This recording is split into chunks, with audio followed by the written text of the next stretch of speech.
चलिए आ जाइए, संवेग आपको बता दिए हैं। उसके बाद क्या है? आवेग। क्या है? आवेग। जब कोई वस्तु पर हम बल लगा रहे हैं, सुनो इधर, जब कोई वस्तु पर हम बल लगा रहे हैं, जितना समय के लिए बल लगाते हैं उसी समय और जिस पर बल लगा रहे हैं उसका गुणनफल को क्या कहेंगे? आवेग। क्या कहेंगे? आवेग। क्या बोले हम? कोई वस्तु है, उस वस्तु पर जितना समय के लिए, जितना देर हम बल लगाएंगे, वो बल और समय के गुणनफल को क्या कहेंगे? आवेग कहेंगे। क्या कहेंगे? आवेग। अगर नहीं परिभाषा याद है तो आप ऐसे भी याद कर सकते हैं, बल और समय के गुणनफल को आवेग कहेंगे। बल और समय के गुणनफल को आवेग कहेंगे। अगर ढंग से परिभाषा याद है तो क्या बोलिएगा कि जब किसी वस्तु पर जितना समय के लिए बल लगाया जाता है उसको क्या कहेंगे? आवेग कहेंगे। क्या कहेंगे? आवेग कहेंगे। जब किसी वस्तु पर जितने समय के लिए बल लगाया जाता है तो बल और समय के गुणनफल को आवेग कहेंगे। अर्थात आवेग बराबर बल गुना समय। आवेग को आई से, बल को एफ से, समय को टी से पुकारते हैं। अर्थात आई बराबर एफ टी। आई बराबर एफ गुना टी। आवेग का SI मात्रक, बल का मात्रक न्यूटन प्रति सेकेंड है ना। देखो इसको अगर इसको पूरे तरीका से निकालोगे तो कैसे निकलेगा? बल का मात्रक क्या होता है? बल बराबर द्रव्यमान गुना त्वरण। द्रव्यमान को कौन से? केजी से, और त्वरण को मीटर प्रति सेकेंड स्क्वायर। त्वरण का मात्रक क्या होता है? मीटर प्रति सेकेंड स्क्वायर। गुना ये बल का हुआ और समय का सेकेंड। नीचे में को सेकेंड, दो को ऊपर में एक की बच गया, केजी मीटर प्रति सेकेंड। या लिख सकते हैं इसको केजी मीटर प्रति सेकेंड। वही डायरेक्ट लिखे हम किलोग्राम मीटर प्रति सेकेंड। आवेग का एक और मात्रक कह सकते हैं, ताकि बल है तो बल का मात्रक क्या होता है? न्यूटन। और समय का सेकेंड, तो न्यूटन सेकेंड भी होता है। बल आवेग क्या है? अदिश राशि है। क्या है? अदिश राशि। इसका नोट जल्दी से ध्यान से देखिएगा। सदिश राशि है। आवेग क्या है? सदिश राशि। इसका नोट ध्यान से देखिएगा जरा सा। इसका नोट ध्यान से देखिएगा। देखो इधर, बल बराबर अभी बताए थे हम P2 घटा P1 बटा T बताए हैं। तिरछी गुना कीजिएगा तो क्या आएगा? F गुना T बराबर P2 घटा P1। P2 और P1 क्या है? संवेग। तो P2 घटा P1, P2 घटा P1।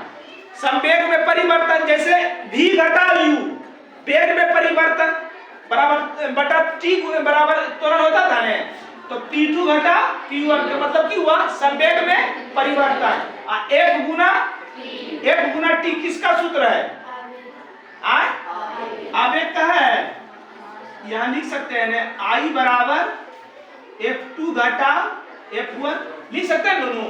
F गुना T किसका सूत्र है? अगर हिंदी में इसको लिखना चाहोगे तो क्या लिखोगे? नीचे आएगा, देखो तो। आवेग बराबर क्या हो जाएगा? संवेग में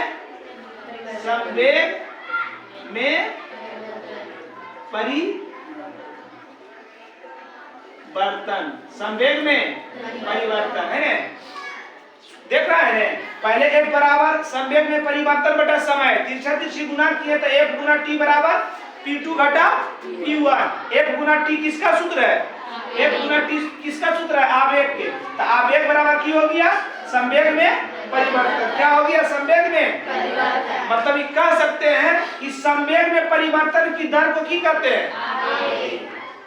संवेग में परिवर्तन को की कहेंगे? आवेग। एक और परिभाषा होगी आवेग की। आवेग की एक और परिभाषा क्या बोल सकते हैं? बोल सकते हैं बल और समय के गुणनफल को आवेग कहेंगे।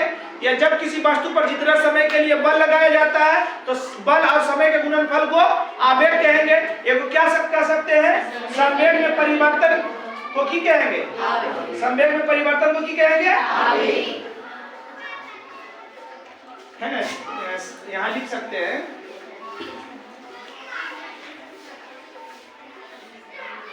संवेग में परिवर्तन, संवेग में परिवर्तन को आवेग कहते हैं ना।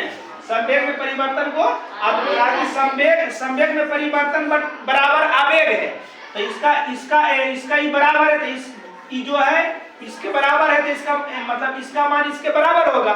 इसका मान जब इसके बराबर होगा, इसका मतलब क्या हुआ कि जो सूत्र इसका होगा वही सूत्र इसका आएगा, इसका सूत्र इसके सूत्र के बराबर होगा।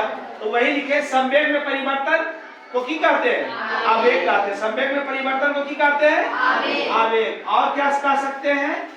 संवेग में परिवर्तन की बटा समय है, तो बटा समय माने दर के मतलब बटा है ना।